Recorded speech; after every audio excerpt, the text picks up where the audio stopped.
Cinema హీరోలు రాజకీయాల్లోకి రావటం దక్షిణాదికి కొత్తేమీ కాదు. సినిమా రంగం నుంచి రాజకీయాల్లోకి వచ్చి సంచలన విజయాలు దక్కించుకున్న వాళ్ళు ఎంతోమంది. కాకపోతే కొంతమంది ఎదురుదెబ్బలు తిన్నవాళ్ళు కూడా ఉన్నారు. తమిళనాడులో సూపర్ స్టార్ రజనీకాంత్ తర్వాత అంతటి ఇమేజ్ ఉన్న హీరోల్లో విజయ్ ఒకరు. ఆయన అక్కడ దళపతి అని కూడా పిలుస్తారు. విజయ్ రాజకీయాల్లోకి వస్తారని ఎప్పటి నుంచో ప్రచారంలో ఉంది. దీనిపై చాలాసార్లు వార్తలు కూడా వచ్చాయి. ఈసారి మాత్రం విజయ్ అధికారికంగానే ఈ విషయాన్ని వెల్లడించడంతో గత కొంతకాలంగా సాగుతున్న సస్పెన్స్కు తెరపడినట్లయిందనే చెప్పొచ్చు.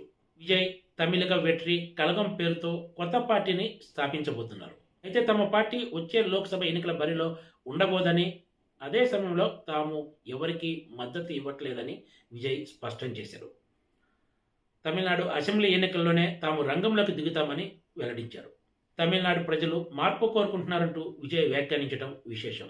అంతేకాదు, ప్రస్తుతం తమిళనాడులో అవినీతి పాలన సాగుతోందని, దానికి వ్యతిరేకంగా పోరాడేందుకే తాను రాజకీయాల్లోకి వస్తున్నట్లు ఆయన వెల్లడించారు. 2026 సంవత్సరంలో తమిళనాడు ఎన్నికలు జరగబోతున్నాయి. అప్పటికి పార్టీని పూర్తిగా సంసిద్ధం చేసి అసెంబ్లీ బరిలోకి దిగడానికి విజయ్ ప్రణాళికలు సిద్ధం చేస్తున్నారు. గత కొంతకాలంగా విజయ్ తన అభిమాన సంఘం నాయకులతోటి వరుసగా భేటీలు జరుపుతున్న విషయం తెలిసిందే. ఇదంతా రాజకీయ కోణంలోనే సాగిందని తాజా పరిణామాలను బట్టి అర్థమవుతోంది.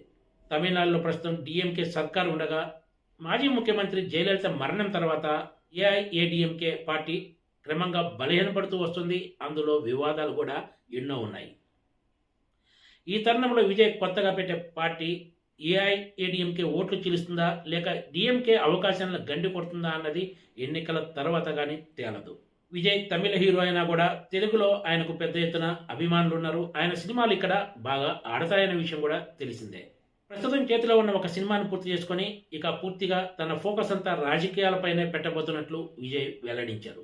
మరి ఈ సినీ హీరో రాజకీయాల్లో ఎంత మేర విజయం సాధిస్తారో రాబోయే రోజుల్లో కానీ తేలదు.